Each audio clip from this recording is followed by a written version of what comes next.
Hi, this is Chris Howard, host of Plugged In with Chris Howard. BetOnline is the world's most trusted betting platform and your number one source for all your sports betting action. BetOnline has more ways to stay in on the action with the latest odds, news, scores, even live in-game betting while the games are being played. With the largest selection of odds on everything from Major League Baseball, NHL, and UFC, and professional golf, BetOnline remains the number one source for all your sports wagering info. In between games, head over to the BetOnline's casino with all the top Vegas-style games, including poker and live casino. BetOnline, the game starts here. Are you looking for a new job or want a career change? Look no further than Monster.com. Need a little help standing out? Our expert resume writing services will make sure you shine. Want to brush up on your interview skills? Engage with our AI interview prep tool.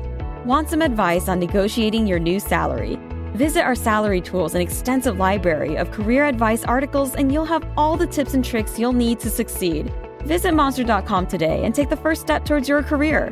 Monster.com. Find your right job fit. In 2020, a British man named Max Stanford walked into a pub, sat down, and ate 141 cookies in 5 minutes, breaking the previously held world record. He achieved this feat by scarfing 2 cookies at a time after dunking them in milk. While you may not have the gut power for a snack of that size, you likely subscribe to his method of munching, as this treat's slogan is Milk's Favorite Cookie. But it's not just Milk's favorite cookie. It's everybody's. With 60 billion sold a year in over 100 countries, it is the #1 best-selling cookie in the world. Because if you're a dunker, a cruncher, a dry guy, a smusher, a licker, or a scraper, you'll find a way to enjoy this treat that is uniquely you, perhaps even more unique than the cookies themselves. And that's why this week's On Brand is on Oreo. You're all jazzed up, nearly having a cow. You want your favorite show, and it's on right now. It's on, it's on, it's on, it's on Brand. Welcome to On Brand with Jon and Marisa. I'm Jon. I'm Marisa. Hi, John. You have no idea how close I've been to doing Oreo over the last month. It's like in my list of things to do. Yesterday was looking at pictures of Oreos because I was like shocked at how much of an aisle it now takes up. It takes up like a third of the cookie aisle. And I was like, I'm doing Oreo. I cannot believe that you have picked Oreo. Oh, I'm so glad I beat you to the punch. You skunked me. And I gotta say, I'm on board with all of those methods of eating an Oreo, but liquor. Like, who's a licker? There are liquors. Like, I'm picturing like a hard, pointy tongue just taking out a trough of frosting. I like to dig a little trough now and again. If I have like how many Oreos can you fit if you're just digging into that sleeve? Is that like 8 probably? Don't get me started on the packaging of Oreos. Do they now have the pull tab that goes on the top? The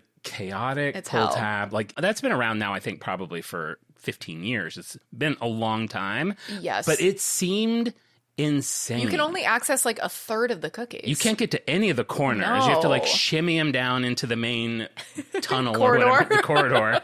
It's a nightmare. I hate their packaging. I agree. Love the cookies. We'll get to it. All right. So before we get into the show, I was thinking I have a couple of things that I could bring to the table for pre-show banter. I thought I would give you the choice of subject 1 or subject 2. Okay. So you just pick, and then that's what the banter will be.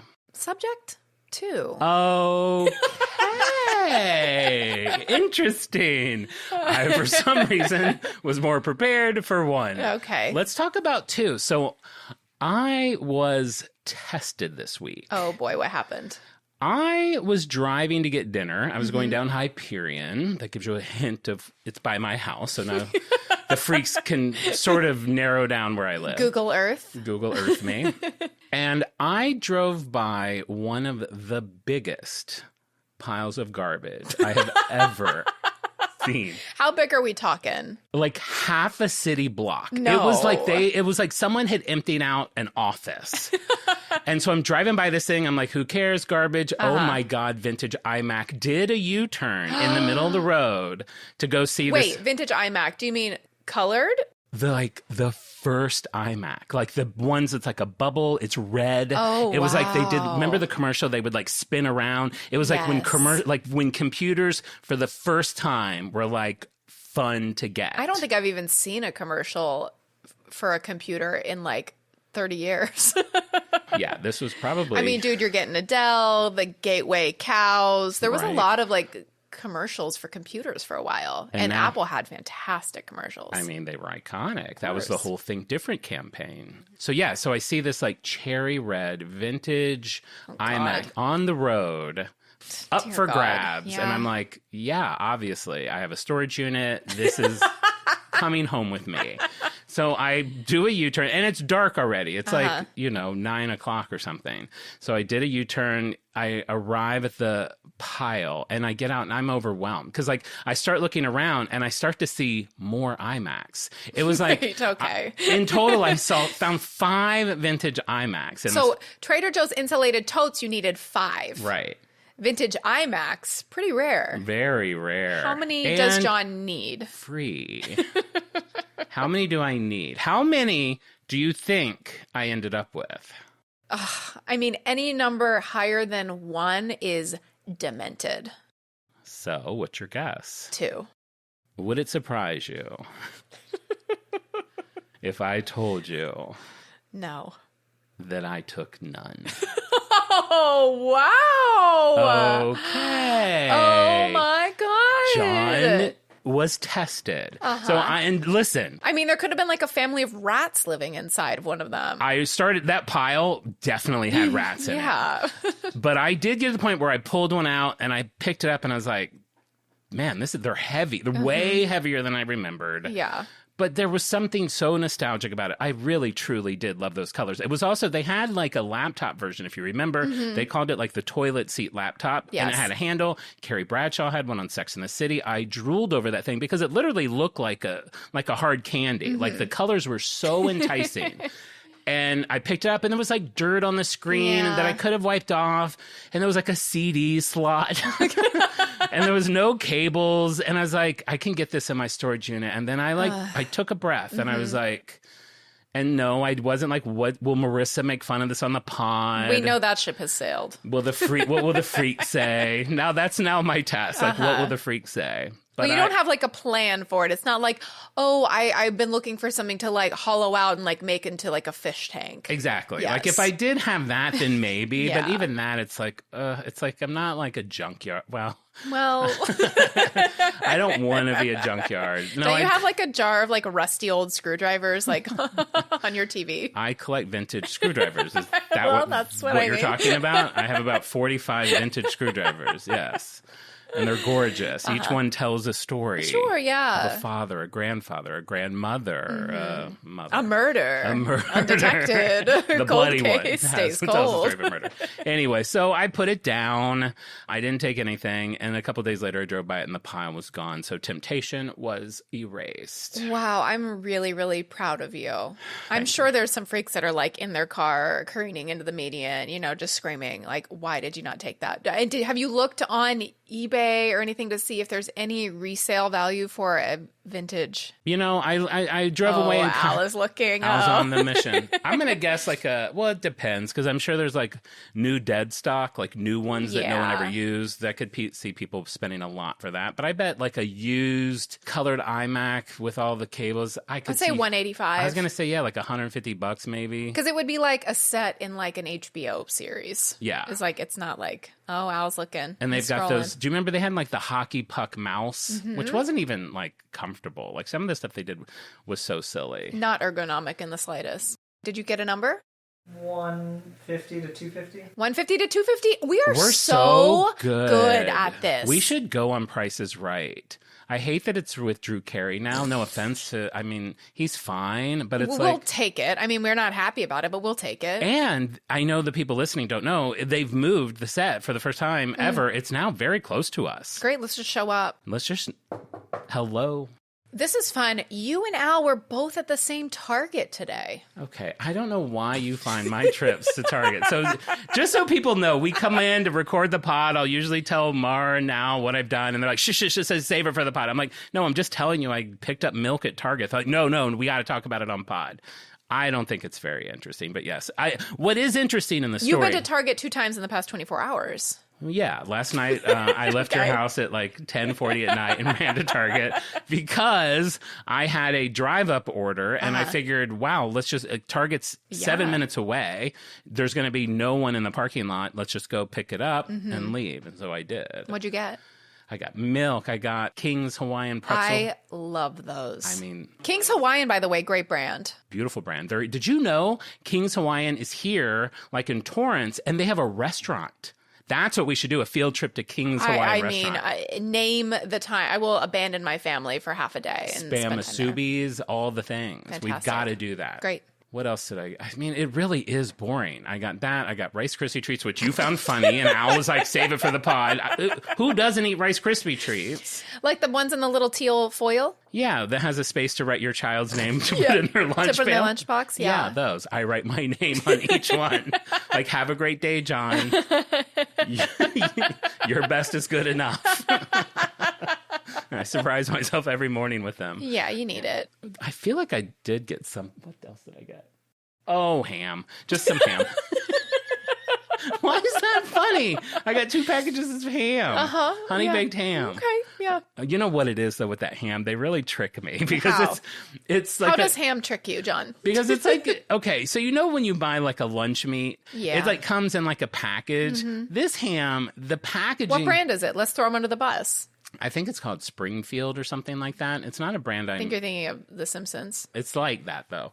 But their packaging makes it look like it's come from a deli. It's like in a loose, like kind of translucent bag. Yes. And even like the expiration date is on what looks like a label that was printed by the deli. So in my head, I'm like, oh, deli fresh.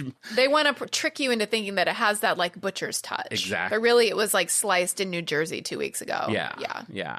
And probably driven across country, not even like flown or whatever. In a non-air conditioned van. In a Kia. Like just in like the intern's Kia. We got to get a few packages of ham to California. Why'd you have to go back to Target today? You were just there last night. Well, I wanted to run to Americana. Why? No reason. Why? I wanted a cupcake.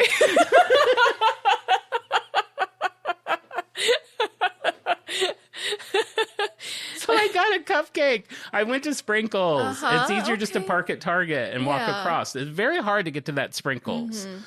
What flavor? I hate this show. What flavor?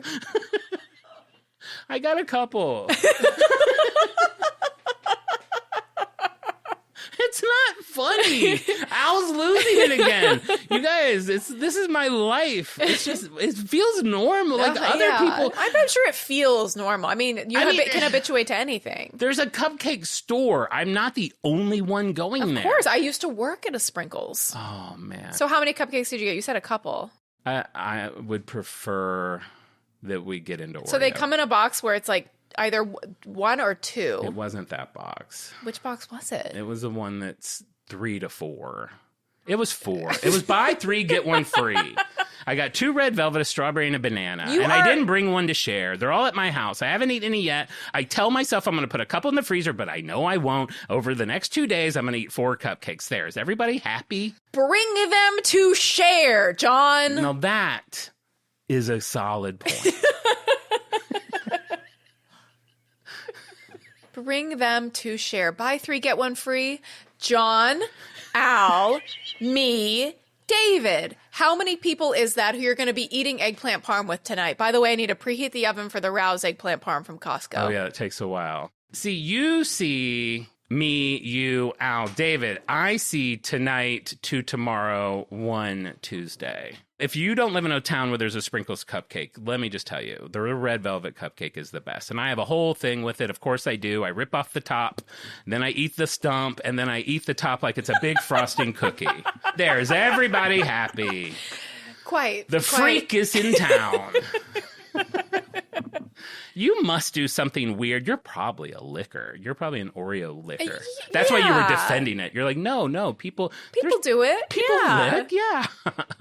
God, I eat Oreos weird too. How do you eat an Oreo? I just make it so that there's so much frosting. What do you mean? Like, you know how someone will take like the lid off of 2 of them and put those Sure, together? yeah. I'll do that with like 4 of them. Like, I'll take the lid off 2 and the lid and bottom off 2 and then make like a mutant freak Oreo. And I'm not starting with a normal Oreo. I'm starting with either a double stuff or a mega stuff. There, everybody. Are you happy? I'm disgusting. This is why I'm alone. I could just do the show alone. This is John's fantastic. Confession. There's your Patreon. I mean, save it for the Patreon, really. This stuff's too good to give away for free. Mega stuff? Yeah, mega stuff. It's their most Mega stuff. cookie. It was released in February of 2013. It's similar to double stuff, but with even more cream filling. She's looking in her notes. Also, you call them lids. I know. I've never done that before. But that seems right? I could see that being an internal term at Oreo. The new NBA and MLB season is in full swing, and BetOnline has you covered with the best odds and biggest promotions and live in-game betting on all your favorite teams. Head to BetOnline today to stay updated on all the action. BetOnline, the game starts here. Let's see. What do I know about Oreo? It started as the Nabisco Biscuit Company. Well, hey, let's jump right into it. So you're onto it. Yeah. I had, for some reason, if I had remembered this, I forgot it, but Nabisco is the National Biscuit Company. Mm-hmm. So Oreos were actually developed during a period of time in the late 1800s, early 1900s that was known as the Cookie Wars. So this was when rivaling snack companies manufacturing started to kind of ramp up. And then, so there was a lot of competition, a lot of people kind of like ripping each other off, trying to get like piece of the pie, this like new kind of customer pie with these like packaged snack foods. Now, with the Cookie Wars, was it just a competition of creating new cookies, or were they actually using the cookies as weapons? A few people lost their lives. Like those stars. Yeah, a wafer to the gut. Yeah. I love that. Goes All right right. through you. So the original design for the Oreo, if you can picture an Oreo in your mind, the original design had a wreath around the edge of the cookie. The name Oreo was in the center. They cost 25 cents a pound, the equivalent to $7.89 today. And this was in 1912. So cookies were sold in novelty metal canisters with clear glass tops. It sounds so lovely. It sounds lovely, except 1912 is also the year that Titanic sank. So a lot was going on that year. So You know what Oreo would have done nowadays if the Titanic sank? What? A collab. Because I they'll thought you- collab with everything. I thought you were going to say, so Oreos weren't the only thing dunking that year. Oh, that's pretty good too. Yeah. We'll send that in. What would an Oreo Titanic collab be? Like, what flavor would that be? Would it be like blue water and like ship part cookie? Oh, that would be a good one for Titanic if it looked like, what are those things? Those circle things? Life preserver. Life preserver. That would be that's a really good idea. Thank you. So as I said, Oreo came out in 1912, and it's certainly the most famous chocolate cookie with cream filling we have nowadays. We have JoJo's, we have Newman-O's, but really if you think of the most famous, it's Oreo. But was it the first, John? Hydrox came out in 1908. Oh. So in my mind, sure, I know Hydrox. Of course, I would think that Hydrox was the knockoff of Oreo. But actually, Sunshine Baking Company created a chocolate cookie with cream filling 4 years earlier than Oreo. So the Cookie Wars, as I said, there was a lot of competition, a lot of ripping off of other people's ideas. And Nabisco wanted to make their version of Hydrox. I would have always thought that Hydrox was a knockoff of Oreo for sure. For sure, right? Have you ever had a Hydrox cookie? Not that I can remember. I haven't either, and I'm so sad because many people believe that they taste better. The cream, they say, is kind of, well, you might not like this. It's a little less sweet. Ugh. The chocolate is a little darker. Ugh. The cookie is a little crisper for dunking. Apparently holds up a little bit better to dunking. When I dunk, I like my cookie to get mush. Like I like it to almost like dissolve. Disintegrate? Yeah. Interesting you bring up dunking in milk, John. Why is that? Have you ever been curious about the science behind Oreo dunking? Actually, have never thought about it. I don't know how I am. I don't know how that combination would have come to be. So the phenomenon is actually called capillary action, and it is when a liquid, in this case milk, is drawn into narrow spaces such as the porous interior of an Oreo cookie.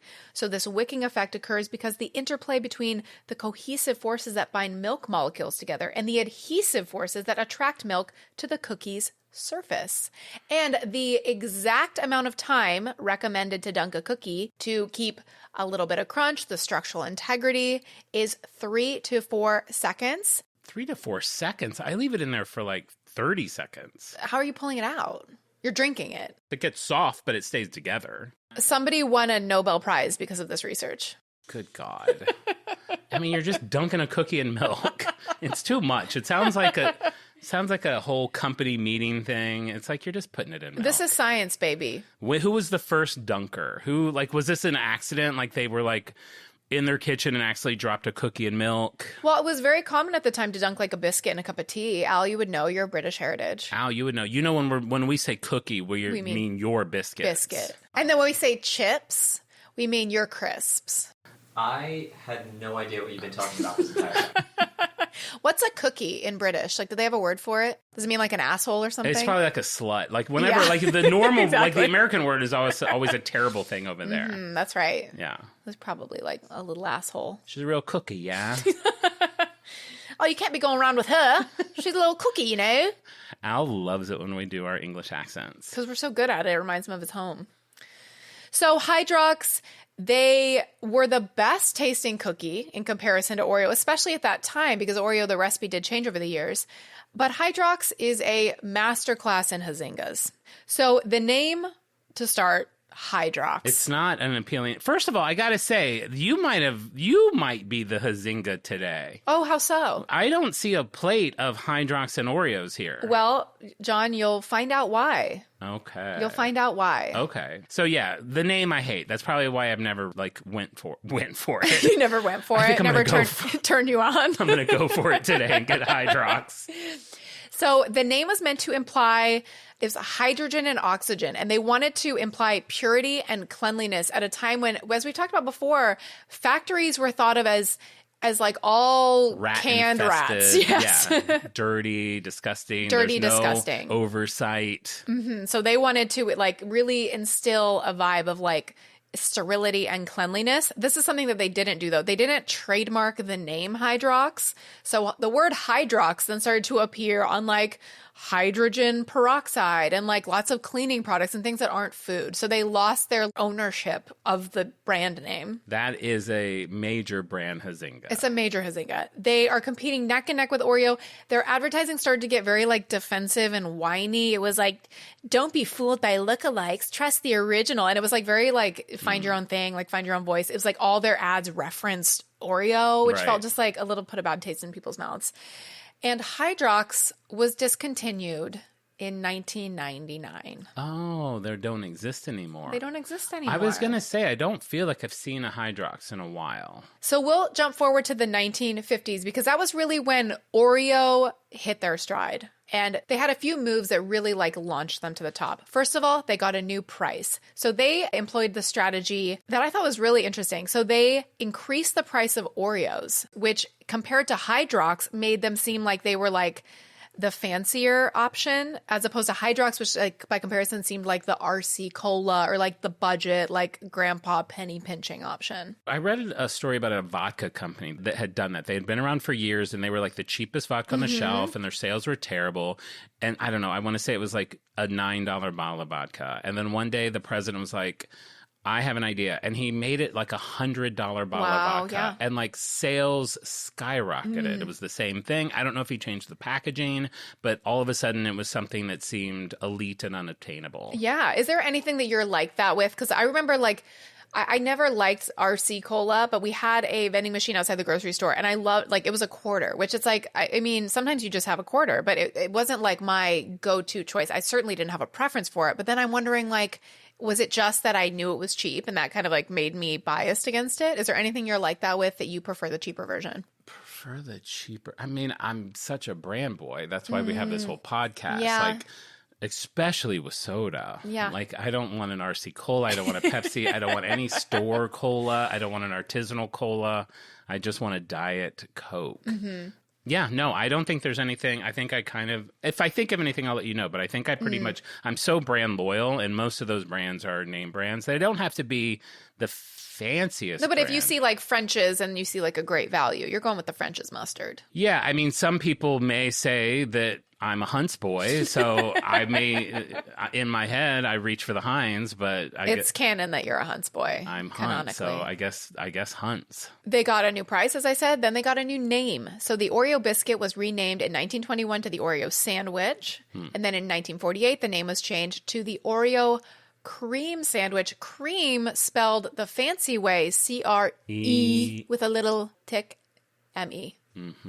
Creme. But I don't think anyone was pronouncing it Oreo creme sandwich. Is there anything worse than someone that would say Oreo creme sandwich? It sounds like Alistair is somebody who says Oreo creme sandwich.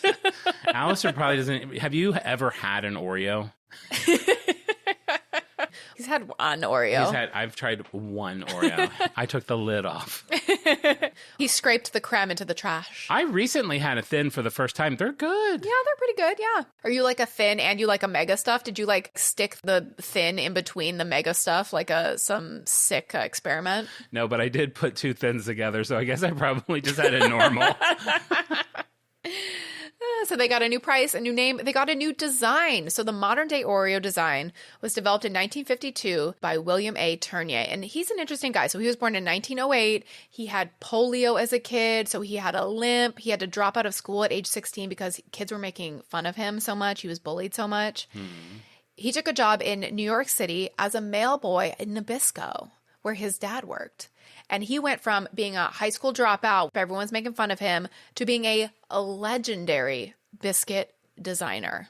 Some of his work includes the Nutter Butter Cookie. It looks like a peanut. It looks like a peanut. I gotta say, I love a Nutter Butter. And for some reason, they're one of the more expensive cookies. Maybe it's because of the peanut butter, but God, I don't get them often, but I love a Nutter Butter. I haven't had one in years, but I find them to be just sensational. The shape of the peanut. There's a candy, too. There's a hard candy that's shaped like a peanut. I think I like anything shaped like a peanut. Anything. Well. Nutter Butter Cookie. The Milk Bone Dog Bone. What? Is there anything this kid can't do? I don't know what that looks like. It's like the dog bone shape. It's like inventing like the dog bone, shaped like a bone, dog bone. So he was good at making things shaped like the way they would be. That's right. He was. He was really good. What else did he design? The new and improved Oreo, of course. I'm saying design in quotes now. Okay. Well, he arrived in Nabisco in 1923. The Oreo was well into production. In 1924, the design of the Oreo was the center was filled with a ring of laurels, 2 turtle doves, a thicker, more mechanical Oreo font. It's not known what like direction he was giving. I don't know how he went from the mailroom to being tasked with redesigning Oreo, but I look forward to seeing the film. Who would be in that? Timothy Chalamet. Oh, that would be good. He could pull off a limp. That's why he got the part. You could pull off a limp. If he could do Wonka, he can do anything. I was literally thinking he was good at Wonka. He was good at Wonka, and he had a cane too. Yeah.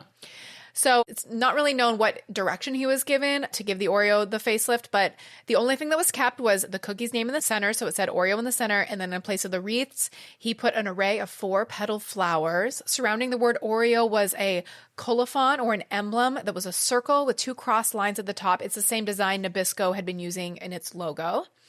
And that design, that colophon, goes back to monks who would put it at the bottom of their manuscripts in medieval times. That's like a sign of craft. We did the best we could. An expert made this. So Nabisco really, really liked that. It was like a stamp of quality. So everyone's satisfied with his design. They made dough molds to his specifications, and Oreo officially gets a new design in 1952. And over the years, people have speculated as to the meaning of the symbols. People say, oh, it's like the Zodiac references, that it's like Freemasons, that there's a little Satan in there, a little nod to the devil. Of course, devil's always sneaking in everywhere. Yeah, people are always finding the devil in things. Or the Virgin Mary. Do you see either of those things looking at an Oreo cookie? I mean, to me, it looks like a cartoon Martian or like a... Okay, so you could read into that. I'm sure there's an hour-and-a-half long YouTube video about that, that there's a Martian in an Oreo. I think I've always known how detailed an Oreo is, but you kind of forget. Like, you should really spend a minute just looking at an Oreo. Like, you're just chomping on them. Hey, spend 10 minutes. It's like you're sitting down eating a plate of art. That's right. In fact, architecture critic Paul Goldberger wrote in the Times on the cookie's 75th anniversary, "It stands as the archetype of its kind, a reminder that cookies are designed as consciously as buildings, and sometimes better." So do you think a cookie or a building is better? I mean, I would probably rather have a cookie. I think I'd rather have a cookie. I feel like an Oreo would make a really good rubber stamp. Ooh, yeah. I don't know what I would put it on, but it would be a pretty stamp. Yeah, or tattoo, perhaps. I'm sure there's an Oreo tattoo out there. So Oreos now, they have a new price. They have a new name. They have a new design. It's time for a new recipe. This sounds like it could be a Hazinga. Okay, well, we'll see. Samuel J. Porcello was born in 1935 in Newark, New Jersey. He worked as a teacher. He worked at the Charms Candy Company. Are you familiar with Charms? Blow Pops? Of course I'm familiar with Charms. Charms are kind of what I think in my head I was thinking of when I was talking about the iMacs earlier. Oh, yeah. Because those blow pops kind of have that deep, like almost like stained glass color. Yeah, translucent, but like really saturated, like watermelon. Yeah, I love absolutely. A charm. Do you like blow pops? Yeah. I do like blow pops. I'm just asking. That seemed like you were trying to... I have never seen you eat a blow pop. I've seen you eat a seed sucker, never a blow pop. Yeah. Yeah, I like them. What do you do with blow pops? Why are you being so cagey? You stick them up your butt? No, you're the one that I feel is always going after something. No, I'm just asking if you like blow pops. I like Tootsie Pops, too.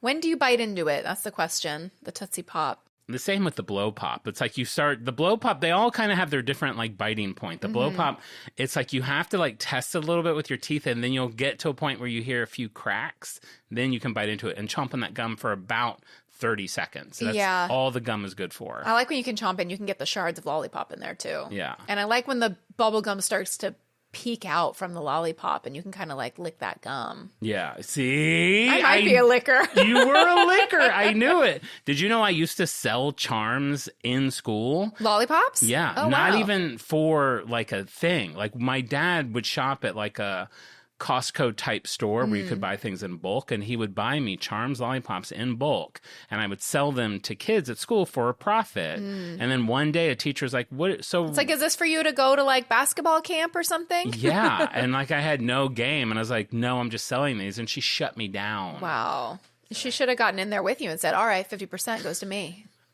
Line my pocketbooks. Yeah, she should have. She could have had tens of dollars back in that day. The Old West. Okay, yes, $10 went a long way when I was young. $10 when I was young is now worth $4 million. So then Porcello tried to get a job at a cosmetics company, and they didn't hire him when they learned he was colorblind. I mean, valid. I mean, imagine trying to like make a lipstick shade. Everything's just gray. We took a look at your new lipsticks. We have some notes. Bit gray, yeah? After that, after he got turned down at the cosmetics company, he joined Nabisco. When he was hired, Nabisco promised that he could eventually earn a salary of up to $12,000 per year if he was successful, which is $129,000 today. So the stakes are pretty high. I mean, I gotta say, I don't know a lot about color blindness, but is there a better place to work than a place where the product is just black and white? Wow. That's probably why he soared. You think he was like, he's looking around at like the Nutter Butters, or like, he's like, oh boy. There's a lot of color around here. Porcello joined Nabisco's research and development department, which develops the new lines of snacks. It was there he was also tasked with improving. He has had his fingerprint on so many important things. Okay. Chips Ahoy. I've never been a fan. Those are like trash cookies. Oh, like you don't eat Chips Ahoy. I don't. Like you don't. I don't buy them. 4-pack. If I was at a party and the only thing available is Chips Ahoy, sure, I'd have Chips Ahoy. But I will not go out of my way to get... I won't buy the little pack for a road trip. Chips Ahoy are trash. You're not going to dig through a pile of trash on the side of the road for a Chips Ahoy pack. No. Okay. Fig Newtons. Okay. Fig Newton, it's like... I won't buy them. I will very occasionally eat them, though. I don't hate them. I don't love that. We all learned when we were young that there's like 30% fly wings in them or something like that. It's like all bug. Yeah, I think goo. the inside is all bug. It's all bug goo. But there is a moment for them. They should come out with like a bug-free version. They can't. I think the bugs live in the figs. I think it's... Yeah, but I mean, like, figure out a way. Like, NASA, like, work on it. Have a bug-free version. And, like, now bug-free. Now bug-free. Malamars. No, I don't like Malamars. Those are the ones that look like... Is this guy like your enemy? I hate this guy. This guy is my arch enemy. Correct me if I'm wrong. It's like a cookie with a molded mound of marshmallow and that shitty chocolate. And it's kind of shaped like a bundt cake almost. It looks like a little mini bundt cake, shitty marshmallow, shitty chocolate, shitty cookie. Boy, if you don't like those first three, you're really not going to like Snack Wells. I actually did like Snackwells. I'm not going to lie. They were solid. It was because it was the 90s. A Devil's Food Snackwells with that like dusty chocolate. No, not the Devil's Food. The ones that were like a vanilla cream sandwich. Okay, sure, yeah. Though that was during that time where like all the companies were making brands that were supposed to make you feel like they were healthier. We had a lot of diet food in my house growing up, and Snackwells were constant rotation. Yeah, I did enjoy a vanilla Snackwell. Do they still make Snackwells? Oh, I haven't seen them in a long time. I think it might have gone the way of the dodo, gone the way of the Hydrox. And this is fun. He could often bring home his work-in-progress snacks for his family to taste test. Aww. Wouldn't that be so fun to have a dad that works in Nabisco? Yeah. Sleep over at my house. Yeah, that would be nice. That'd be really fun.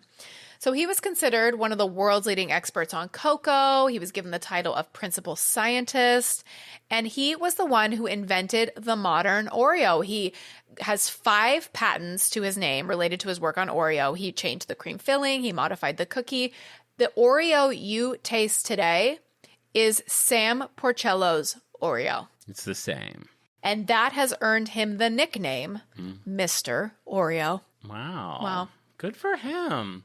So they haven't changed the recipe since he put it together? They've done a few tweaks where they like would remove like trans fats or remove lard to make them, they're vegan now. But as far as like the flavor, that it is 100% him. It's all the same. It's all the same, yeah.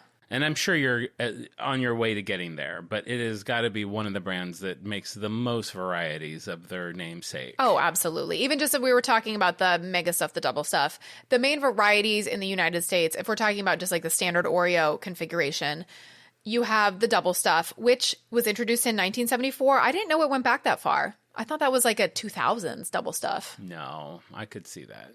I'm not shocked by You've been stuffing for a long time. Okay. It's actually not double the amount of stuff. It's like 1.8. 1.86. You are intimately familiar with these cookies. I mean, I have a brand podcast. Sounds like you like your Oreos. I am a little shocked that I was that close. Yeah, I am too. But I knew that it wasn't double. I must have read that somewhere. I'm like Rain Man when it comes to Oreos. You are. The Big Stuff Oreo, which was short-lived. It came out in 1987. It was discontinued in 1991. Several times the size of a normal Oreo. So one Oreo was 250 calories. So, I mean, we'll pour a little one out for the Big Stuff Oreo. That sounds like that would have been fun to try. You know what I used to love that have made a recent comeback? What? Are the Oreo Cakesters. Ooh, yes, Oreo Cakesters, introduced in 2007. They're like a whoopie pie. They returned in 2022 after a petition was started to have them brought back. You're welcome. Change.org. The Golden Oreo, are you familiar with those? Of course, it's a vanilla Oreo. I don't know if I must have had one. They're good. They're good. Yeah, that has its place. They have various flavors of cream filling, including the original chocolate, lemon, birthday cake. Mint. They had an Oreo that was like reverse of the original cookie. So it had like chocolate filling and then golden vanilla lids. Do they have like an all lids? Yeah. That's the one Al wants. Yeah. Oops, all lids. Just a package of lids. I mean, the lids are good. They are good. They're really good. This is what you would have liked. The Most Stuff, which was introduced in January 2019. It was initially a limited edition Oreo with approximately 4 times the amount of cream filling. Oh, I am familiar with the Most Stuff. How familiar? Was it limited to Target? I feel like I went to Target to get it. They had 2 limited runs, but it was quietly brought back as a permanent product in late 2020. And the permanent version is only found in individual 4-packs as well as 12 4-pack collections in convenience stores. So you got to kind of dig around to try to find the most stuff. It's one of those things, sure, it's the most stuff, but it's something that's pretty easy for you to recreate. Well, it sounds like you have a lot of experience with that. Yeah, just put like 4 double stuffs together. Yeah, you're right. You get a quad going. Get a quad stuff, Get a quad John stuff. Do you call that the John stuff? If you take 4 double stuffs and then scrape out all the filling and make a super stack? See, no, I'm not a scraper. I'm a peeler. Ew. No, what is wrong with that? I don't know. You take the lid off and then you gently peel the creme out, and then you place it on the other one. I don't know. It just sounds horrifying. So now we're talking about the varieties. Obviously, Oreo has many different flavors. They have a 6-person team in charge of special flavors, and they are so secretive that the company will not even disclose the group's name. They won't say what the group's name is? I guess it's very important that the group has a name, first of all, and that the name is secret.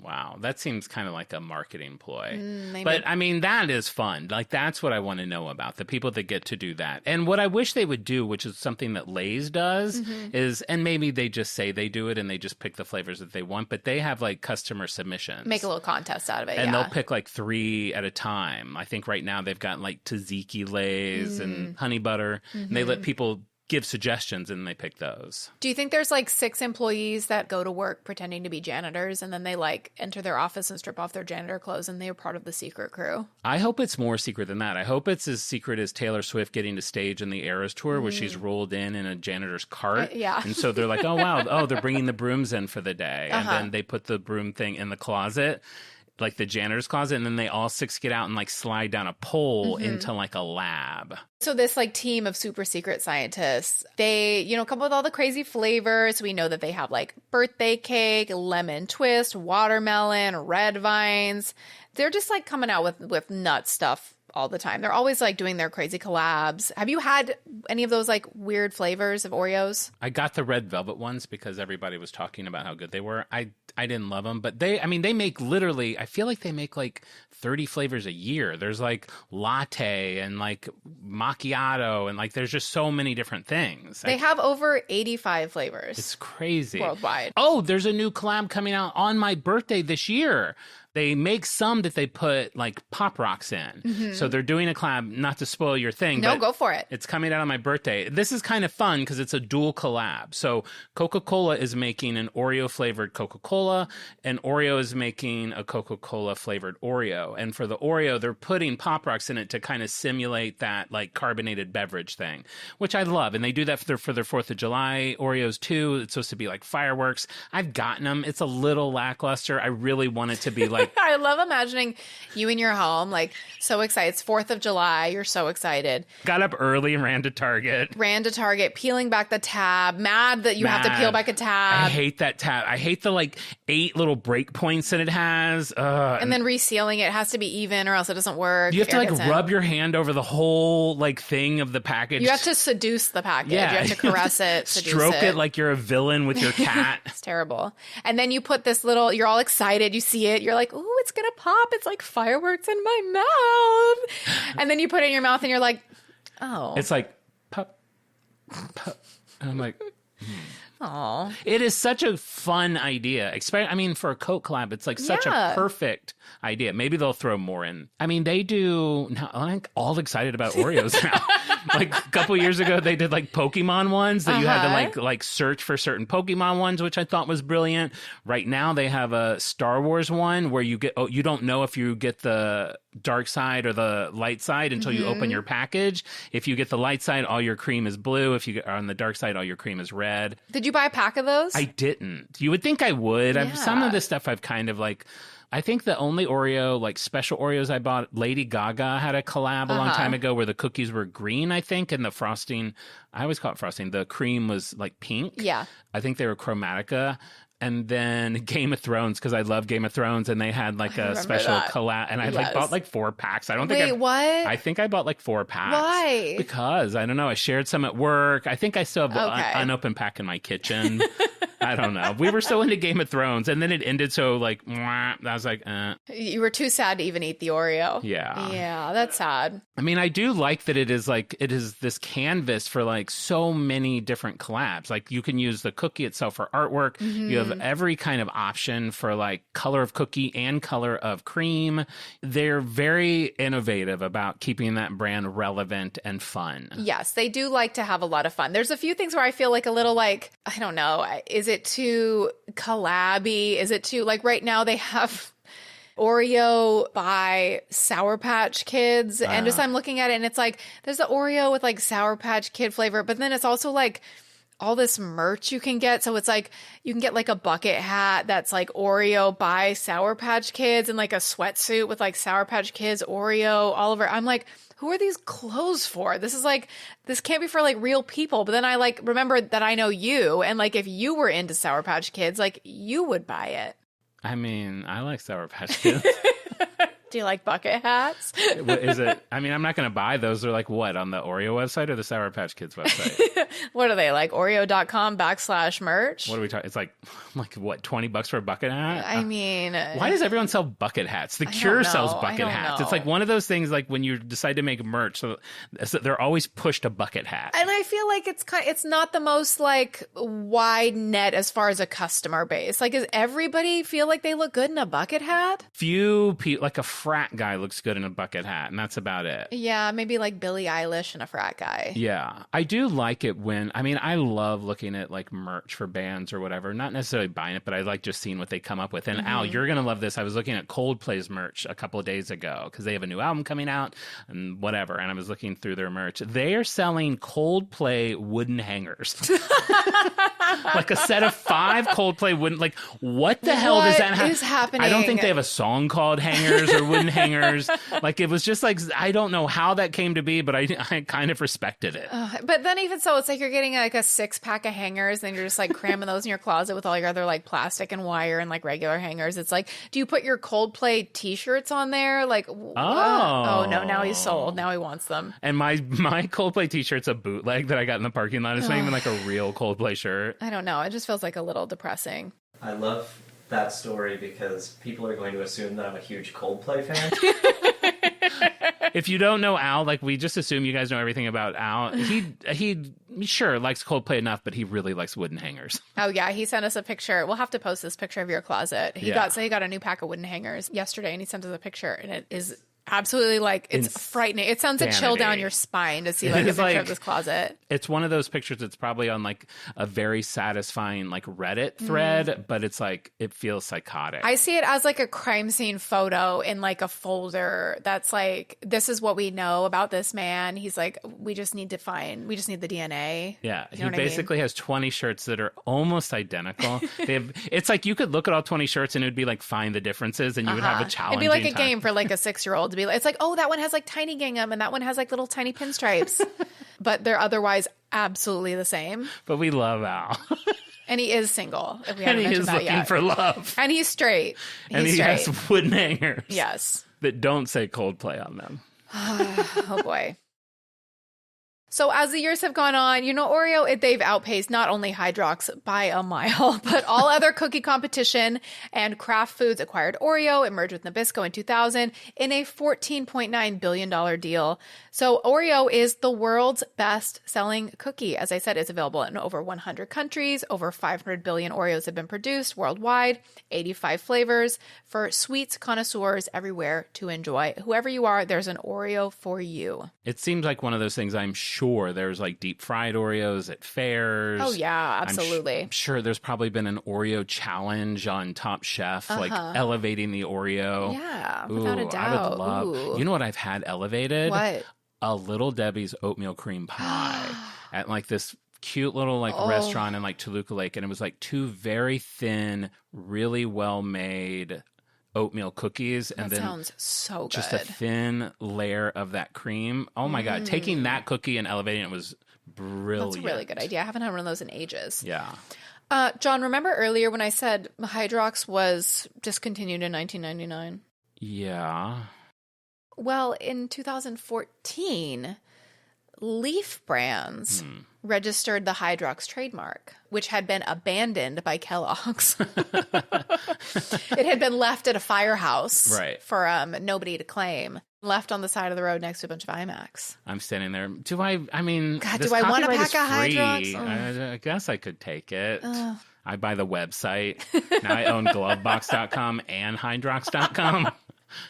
Which one cost more? I mean, Glovebox was $10. Hydrox might be $9. Yeah. So Leaf began production of their version of Hydrox, and Leaf is a company that reproduces nostalgic brands. So they brought back Astro Pop. Do you remember Astro Pop? It was like green, yellow, and red, and it had like a little waxy bottom, and it was like kind of a, I don't know, like a butt plug shape. That's their slogan. Yeah, he's kind of Sweet a butt as plug a butt shape. plug. I don't think I thought what am I thinking of? I'm thinking of an ice cream that was shaped like a rocket. It had like 3 different. Oh, yeah. That was like red, white, and blue. Yeah. Yeah, this is different. This is a lollipop. Oh, okay. And they brought that back. So they're kind of known for bringing back nostalgic brands. So they brought back Hydrox in 2015 at their facility in California. Let me guess. You went and looked at the reviews and everyone's like, they're smaller than I remember. They were better when I was a kid. You know, it's even sadder than that. So Leaf Brands sued Oreo for alleging that Oreo employees were hiding Hydrox cookies on the shelves, seeking $800 million in damages. I'm sorry. They thought that Oreo was sending their people out to put all the Hydrox behind a different thing. Yes. Is there anything more pathetic? Like, it's like store by store? Store by across store. You know how many stores there are? Based on people posting on the Hydrox Facebook page, which is now like, it's like a rinky-dink Facebook page. It's like the owner saying like, hey guys, it's like not like professionally run by a social media person at all. So this like was a very flimsy lawsuit that was obviously thrown out. But it just is so pathetic that it's like, imagine being the most popular person in high school. And then like, you think that the most popular person is even like thinking about you, even knows who you are. Right. And is there anything worse? Nothing gets in my grill than like when I'm looking for like a restaurant or something to eat and it's like click for website and you click it and it takes you to a Facebook page. Oh God. If that's your sole like that's your newsletter online presence, you're not in a position to sue. Would you like to hear some fun facts about Oreos? No, I'm good. Okay. All right. Well, bye. That's thank you guys. No, of course I love fun facts. Please tell me how many Oreos, if you stack them up, how many times will they go around the earth? 5. Oh, okay. All right. The number of Oreos made in a year would circle the earth 5 times. Is that fun? Does that ever feel fun? No, I hate it. I have no comprehension of it. I'm having no fun when I hear that. 50% of Oreo consumers pull the cookies apart before eating them. Okay, so half the people just munch in. They go in raw dog. Half the people twist. Al, what do you do? Do you twist or munch? I feel like Al probably you eat them with a fork and knife. Of course. No, how do you eat an Oreo? Do you scrape off the cream and leave it on the side of your plate like you do frosting? Don't tell me you throw away the cream. I don't love the cream. Oh, God, boy. you guys get what I'm saying with this guy. He is single, if we haven't mentioned that already. If you have a sweet tooth, this is your guy. You're getting all the creme you want. That's perfect. Jack Sprat could eat no fat, his wife could eat no lean. There you go. I mean, I like the cream, Al. Okay, why did this never happen? It takes 2 hours to make and bake 1 Oreo cookie. That does surprise me because I feel like in today's like factory technology, I would think they would be like, and then an Oreo goes through the oven in 3 minutes. Oh yeah, even faster than that. 2 hours? What do they? 2 hours? What do they set the oven on? Like 30? 2 hours? Do you think maybe like somebody like broke the oven and doesn't want to tell anybody and they're like, yep, they just take 2 hours to make. It's the company secret. They're actually not supposed to be black. They're just burnt. They just have left them in for 2 hours. According to an April 2022 research report published in the journal Physics of Fluids, it was proven impossible to split the cream filling of an Oreo down the middle. John, have you been written up in the physics of fluids? Have you been published? You're exhausting. The filling always adheres to one side of the wafer, no matter how quickly the cookie is twisted. Wait, so what was the thing that you can never do? It's impossible to split it evenly between both sides. And that took scientists to determine. I could have told you that. I like it to be 100% on one side only. Really? I don't want any scraps over on the lid. But then why not get like a little bit of scrap on each side? No, it's because I'm combining. I'm making a new cookie. You're never eating them plain. No, No. So you would never wait. I combine my Nutter Butters too. Wait. So if you sit down with 4 Oreos, you're never just twisting them off or dunking the milk and eating them. You're always like Frankensteining together one super cookie. It wouldn't even enter my mind to eat one by its normal. What do you do with the discarded lids? I sometimes will toss them. A lot of times I'll eat the lid. Sometimes toss them. Oh, Al's jaws on the floor. Who wants a bunch of lids? Oh my God. Sometimes I just eat plain lids too. I like a lid. Sure. But, you know, it's a dance. It's whatever I'm in the mood for. It's jazz. It is. Me eating Oreos is like Miles Davis. Yeah. Ladies are more likely to twist their Oreo. As opposed to what? Just pull them apart. Oh, okay. Pull them apart with like rough, calloused hands. I thought when you said ladies are more likely to twist them, like men just pull them apart. That is what I mean, yeah. It is? Men are likely just to pull them apart with their oil under their fingernails. I don't understand any of these things. Who would just pull them apart? You have to twist them. Men. Real men. Al? Wait, you just said real men. This is a gay test. Do you twist or pull? I mean, you have to twist. You have to twist. Okay, well. Okay. I think if that's about to happen. Give me those lids. Now I'm going to think about Al every time I throw away a few lids. As you're delicately twisting with a little sachet. No, in your it's hip. not gay to twist. I'm not saying it's gay. I'm saying women are more likely to twist. We're We'll putting do a poll. this We'll do a poll, poll. yeah.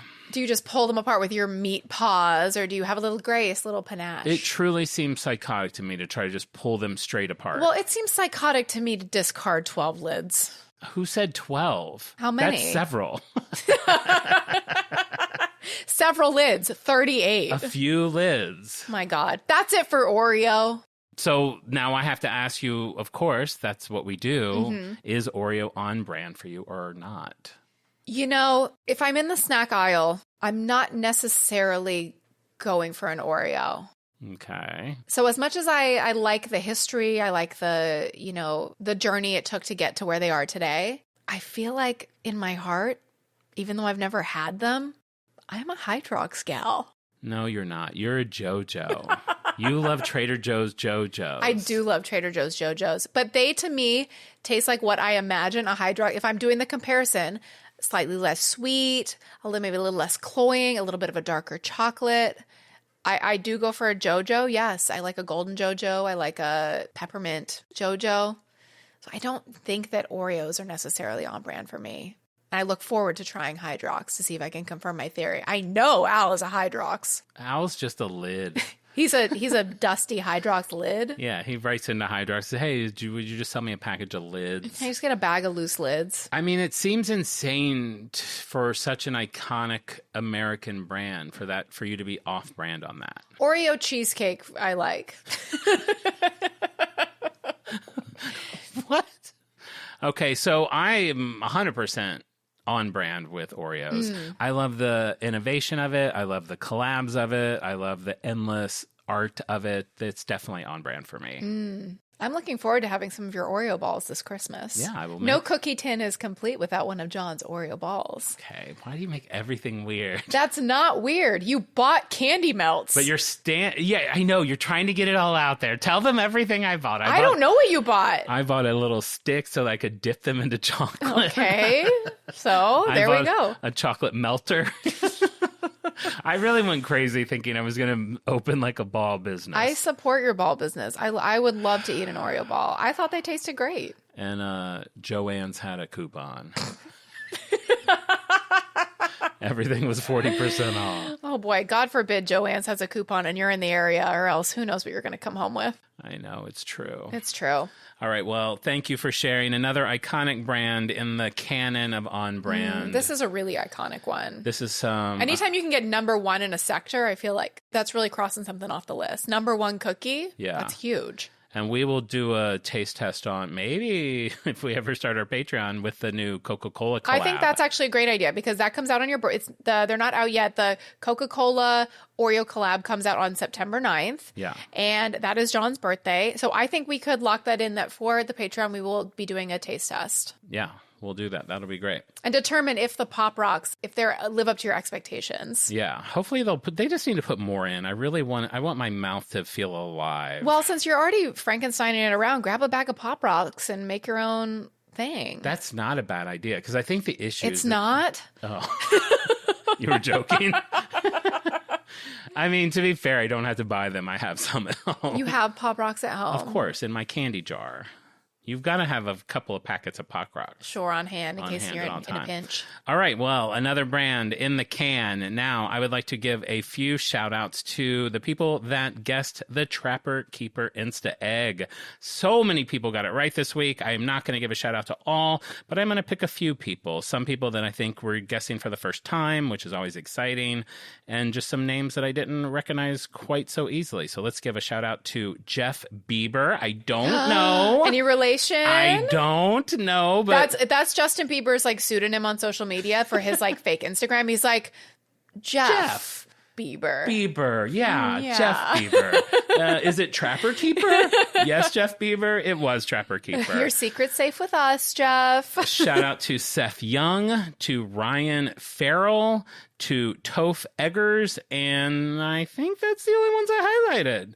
So there are a handful of people who did the Insta Egg. If you don't know, we post the Insta Egg every Wednesday, the day before the show. It is a fun little puzzle that gives you an opportunity to figure out what the brand is going to be. If you get it right, I send you a fun little picture telling you how proud we are of you, and thank you for being a brand freak. It's always just nice to hear that someone's proud of you. Yeah, everyone wants to know that Marissa and I are proud of them, and Alistair.